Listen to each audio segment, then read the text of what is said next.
Hello again, my friends. Derek here from Bomb Socks with more Bomb Bites, where we feast upon the words of Christ one bite at a time. So I want to get into kind of a cool little part here in these sections 6 through 9. I want to focus on section 8 for a moment. So I want you to think for a second about a difficult situation in your life right now. One that might almost seem impossible. Now, the goal today is not to solve that in less than 10 minutes, but maybe to give you a little bit of clarity to help you understand how to navigate your way through this. Now, in doing so, I want to show you one of the most epic movie scenes of all time from cinema. So watch this and you'll see where I'm going with it.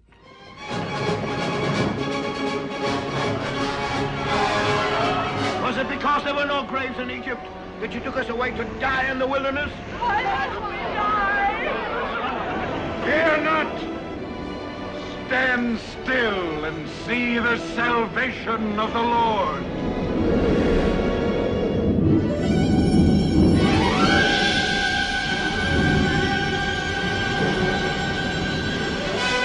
The pillar of fire! It is the breath of God!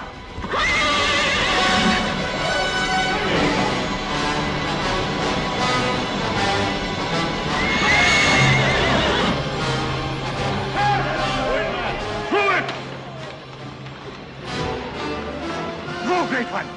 You cannot reach the fire of God!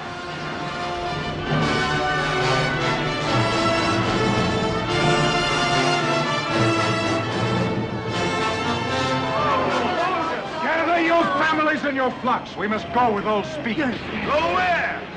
To drown in the sea? How long will the fire hold Pharaoh back? Will it hold? After this day, you shall see his chariots no more. No! You'll be dead under them! Okay, so I paused it right there when all of the drama is going on. You got Pharaoh's armies behind you. You got a big, huge body of water in front of you. What do? Well, you go to modern scripture, of course. Look at section 8 of the Doctrine and Covenants, particularly verses 2 and 3. Now you go to these verses. These are smack dab in the middle of personal revelation. It's to Oliver Cowdery. And it says, "Yea, behold, I will tell you in your mind and in your heart by the Holy Ghost which shall come upon you, and which shall dwell in your heart. Now behold, this is the spirit of revelation. Behold, this is the spirit by which Moses brought the children of Israel through the Red Sea on dry ground." And I've always thought that's such an interesting example. Why would the Lord choose this to be able to explain personal revelation? I'm not the only one who's thought that. Look at Elder Holland. He gave a wonderful talk. I would recommend this to anybody who has any struggles ever in your life. This talk is called "Cast Not Away Therefore Your Confidence." It's a BYU devotional from 1999. Look what Elder Holland says here. He says, question, why would the Lord use the example of crossing the Red Sea as the classic example of the spirit of revelation? Why didn't he use the first vision or the vision of the brother of Jared? Well, he could have used any of these, but he didn't. Here, he had another purpose in mind. First of all, revelation almost always comes in response to a question, usually an urgent question. Not always, but usually. In that sense, it does provide information, but it is urgently needed information, special information. Moses' challenge was how to get himself and the children of Israel out of this horrible predicament they were in. There were chariots behind them, sand dunes on every side, and just a lot of water immediately ahead. He needed information, all right, what to do, but it wasn't a casual thing he was asking. In this case, it was literally a matter of life and death. So you got Moses here, who absolutely needs personal revelation, because I don't think Moses right automatically when he's looking at the water going, so I bet we could part this thing. You guys cool with this? I don't think that's the initial thing that comes to your mind, but maybe there is some things that set up Moses for this to help him understand this. So what urgent questions do you think Moses had at this particular time? Obviously, we can't go back to Egypt. I have been called upon by the Lord to be able to bring these people out of Egypt, but we got a big body of water in front of us. We're going to die either way. So the interesting question could be, Lord, how do we do this? You've called me to do this. How do we do this? Well, I want to show you the mind and the heart for a moment, okay? You've got the mind holding hands with the heart. Because again, it talks about, I will tell you in your mind and your heart by the Holy Ghost.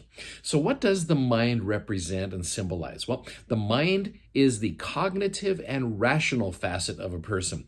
The mind perceives, it thinks, it wills, it reasons. Basically, it is the knowledge that you have, that your mind represents your knowledge. What does the heart symbolize? It is the emotional and the moral facet of a person. It's the innermost character, it's the feelings and the inclinations. So it's the things that you understand, it is the things that you feel. So you are dealing with your feelings and you are dealing with your knowledge. And oftentimes those do not always gel together, because I imagine in Moses' mind, the first thing is not, let's part this Red Sea. In his heart, I don't even know if it's there either. So that brings up the question, what do you think was going through Moses' mind right now? And what did Moses know about God up to this point? He knew that he was called by God to be a prophet. That was in his head. He knew that. He knew that God could do all things. So as you and I are trying to gain personal revelation, we've got to ask ourselves the question, what do we know? What in our head do we know about God up to this point? Now, what do you think Moses was feeling in his heart? What emotions could have been there, and how could these influence his understanding of what he needed to do? Because again, we talked about last time how fear is a horrible motivator. And I imagine Moses and all the children of Israel were super scared during this time period. So fear cannot be that motivation, but maybe in his heart, he knew that God had called him, and he knew that God can do all things. And so that mind and that heart maybe start connecting with one another. Okay, well, one thing to consider with Moses is you go to Moses chapter 1, verse 25. Now, this experience is, Moses chapter 1 is a phenomenal chapter. This is where Moses has his interaction with God, he has his interaction with Satan, and he knows the difference between the two. In this section, it's also where he's told, behold, this is my work and my glory, to bring to pass the immortality and eternal life of man. Look at verse 25 of Moses chapter 1. Blessed art thou, Moses, for I, the Almighty, have chosen thee, and thou shalt be made stronger than many waters, for they shall obey thy command as if thou wert God. So I wonder if Moses at this point is just like, okay, wait a minute. He's up there, he's standing in front of the Red Sea, and he's just like, okay, all of a sudden this comes to his mind, that the Lord has promised him this. It's almost like patriarchal blessing. There's probably, I don't know if Moses understood that at that point of when the Lord said, you're going to be made more powerful than many waters. I don't know if he understood that. It's kind of like when you get a patriarchal blessing. There's things that come to you that you don't always understand, but then there's times in your life where they do all of a sudden make sense. So maybe here's Moses all of a sudden standing before the Red Sea going, thou shalt be made stronger than many waters. All of a sudden, he knows that God can do these things. In his heart, he believes that. And so what does he do? He stands in front of the water, confident that God is able to do all things. I really believe that is a great representation of personal revelation. Now you look at Oliver Cowdery. Therefore, Oliver, doubt not. It is the gift of God. You shall hold it in your hands and do marvelous works. No power shall be able to take it away out of your hands, for it is the work of God. So with that in mind, let me take you now to you and I. If the Lord helped Moses part the Red Sea, and he helped Oliver Cowdery gain a testimony of the work of translating the Book of Mormon, then what is he going to do for us? And now think about your own difficult situation you're going through. What do you know and what do you understand about God? What has he done for you already that can give you confidence to go forward and take that effective righteous action that's going to help you become more like him? Now, these verses here in section 8, we'll close with this. Remember, you and I in the year 2021, that without faith you can do nothing. Therefore, ask in faith, and according to your faith shall it be done unto you. It is I that have spoken it unto you, and I am the same. So hopefully you kind of see some things. Hopefully it was helpful today to help you understand how the parting of the Red Sea can really be applicable to personal revelation in our own lives, in our minds, and in our hearts. Well, tomorrow we're going to kind of do a broad sweep over sections 6 through 9 and pick up some cool principles with regards to personal revelation. So, hey, thanks so much for watching. Thanks for subscribing, and thanks for sharing these messages. Godspeed, and we will see you tomorrow. Bye-bye.